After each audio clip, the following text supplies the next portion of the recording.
Tere! Sa ei filmi ju? Filmin. Ma just praegu panin. Tere Andres! Tere Eesti! Tere Eestimaa! See on Windermere. See on Lake Districti mingisugune asi. Mis on sinu esimesed muljed Windermere'ist? Ütleme, et ta on suhteliselt rahvast täis oma suuruse kohta ja see suurus ei ole just kõige suurem.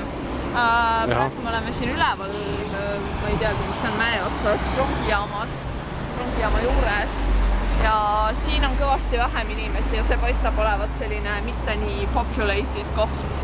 Aga samas allapoole minnes, see oli järve ääres, seal on ikka suhteliselt palju rahvast, et peaks olema siis tegemist nii terve Suurbritannia puhkuse kohaga, et kui ei näe, üks buss läheb mööda.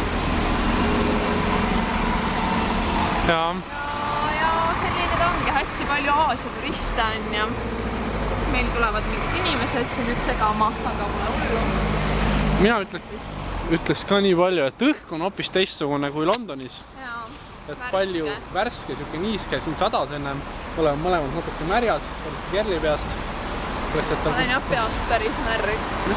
Ja nüüd hetkel õnneks siin on saja isegi mõnda sinist laipu on taevas näha.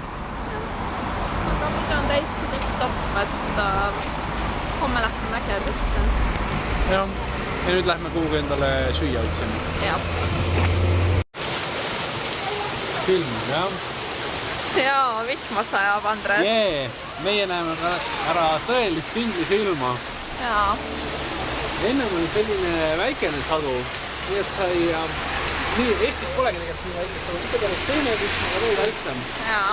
Aga nüüd on selline korralik suur vihm, kus sa lähed välja, sa oled mingi poole minutiga läbi märg.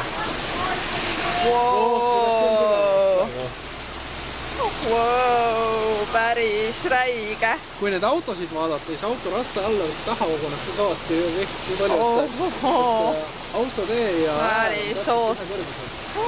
Jesus Christ. Seal ma sain enne seista praktiliselt kuni asfaltini. Aga nüüd on see kõik sõjal. Märk. Okei, ma pean kinni panema.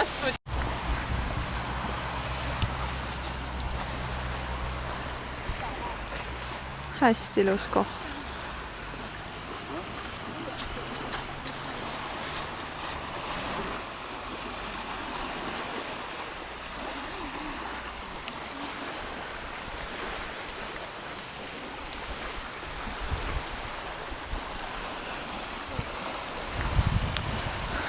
Noh, Andres, kuidas sulle meeldib siin? Väga lahe on see nüüd lahe järv ja seal pool on mäed ja... Jaa. Altpoolt on sinna mäepoole eriti lahe vaadus, on selline kaljune sein. Jaa. Ja siis kõik see on puid täistatud, see ei ole üldse selline asi, mis peaks olema Euroopas. Jaa. Võiks olla kuskil Aasia poole midagi sellist. Kas ma hingeldan, me oleme kuskil mingi kosa juures. Jaa. Jaa.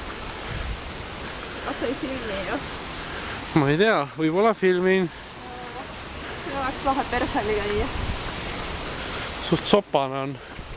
Aga kahjuks üht ülevalt hetkel pole seda koske näha. Aga heli on kuulda küll seda mühinat.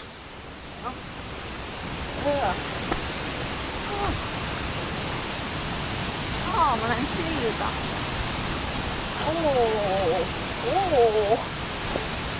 Kohe jõuame koseni ja siis hakkame seda vaatama.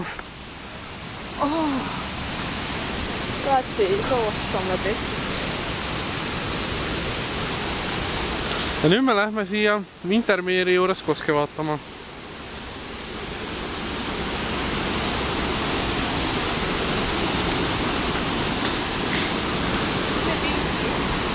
Jaa, teen.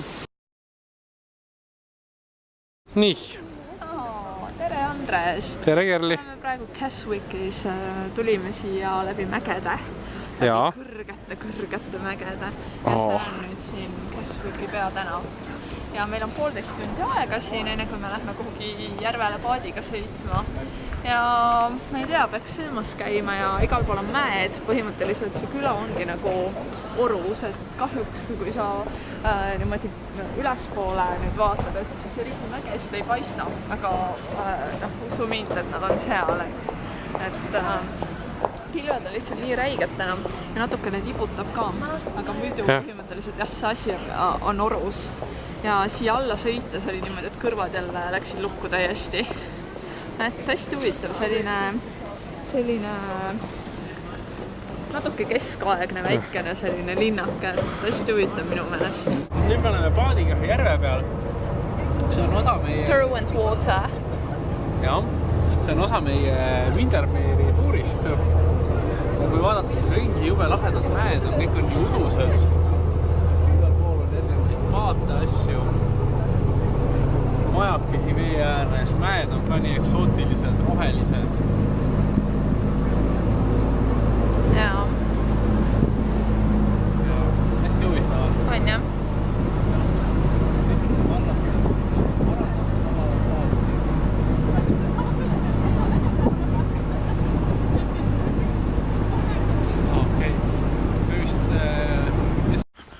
Nii, nüüd me oleme sellises kohas nagu Surprise View. See on selle järve kohal, kus me ennem käisime. Siit on umbes 100 meetrit alla. Väga lähedale minev. Taks juhuks. Vau. Peaks olema päris suur kukkumine. Ja terve järv on siit näha. Me alguses hakkasime tulema kuskilt sealt umbes.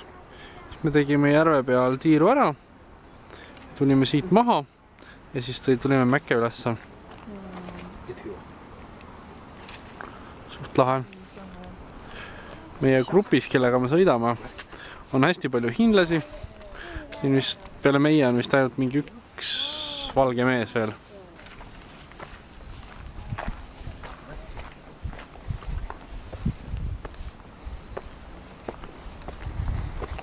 Nii. Oh, vaata.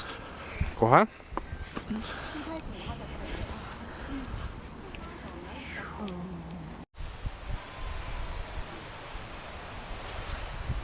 See on mingisugune väikene koht siis. Andres, kas sa mäletad, mis selle nimi oli? Buttermere. Buttermere. Midagi sellist, jah. Et siin me nüüd oleme. Mäed on endiselt sama kõrged ja meil on paari minutit aega, et vaadata mingisugust koske, mis kuskil seal on. Nii, ja siin on üks vana kirik ka. Me oleme Edinburgh'is. Oh my god, see on päris lahe. Jaa. Esimene emotsioon, mis mul oli see, et kui me rongijaamast välja saime, et mis asja, nad on üle rongijaama ehitanud silla. Seal on natuke näha see sild, mis seal on. Selle all on rongijaam.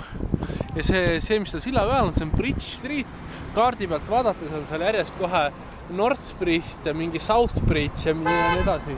Ja mulje on umbes sedasi, et nad on üle terve linna lihtsalt silla ehitanud. Wow. Eks me pärast näe seda teiselt poolt ka. Ja siin on ka päris lahedaid vaateid kohe. Mingi loss on kohe külje all ja kuskil peaks ka suurem loss olema. Okei. And you have chosen today to do the Loch Ness Day Tour, the most popular tour in the book, really. So I'll go through more about that in a wee second. And I hope you all understand me okay, because I speak Scottish, and hopefully you will all be speaking Scottish by the end of today. Okey-doke. So just a few safety features I have to go through first of all. Tere! Nüüd oleme Šotimaa mägedes. Glencoe. Ja siin on hästi ilus. Jaa. Siin on mingid vulkaanilised mäed, mis on mitukümmend miljonit aastat vanad või mitu 100 miljonit aastat vanad. Siin üldiselt mäed on suht paljad, neil pole metsa ega midagi peal. Et vanasti oli kogu Šotimaa olnud puude all, aga need on kõik maha võetud ja uusi pole istutatud või ega pole vist kasvanud. Ainult mõned üksikud metsatutid on näha. Jaa.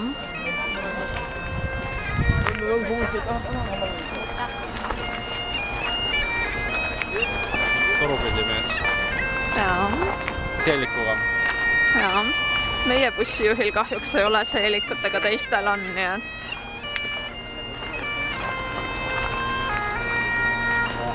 kui šotlased räägivad oma ajaloost, räägib nagu bussijuht räägib ajaloost, siis on ajalugu sellest, mismoodi nad on kogu aeg inglastega kakelnud ja kuidas kogu aeg on mingid lahingud ja kuidas siis vahest šotlased võidavad ja vahest inglased võidavad.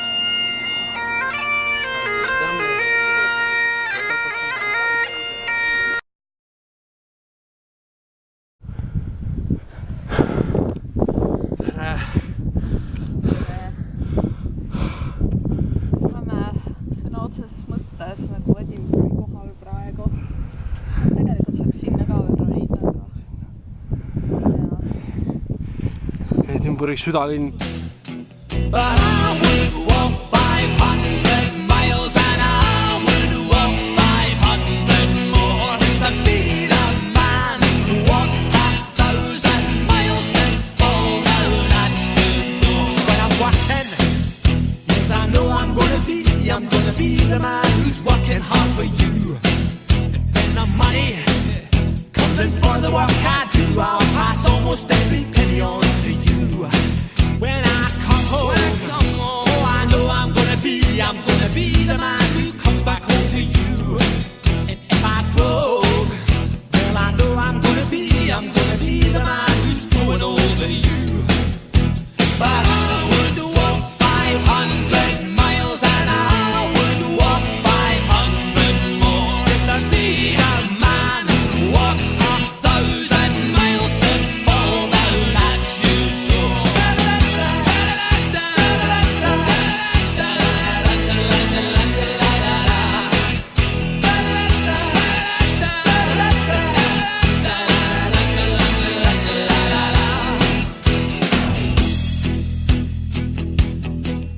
When I'm lonely, well I know I'm gonna be the man who's lonely without you.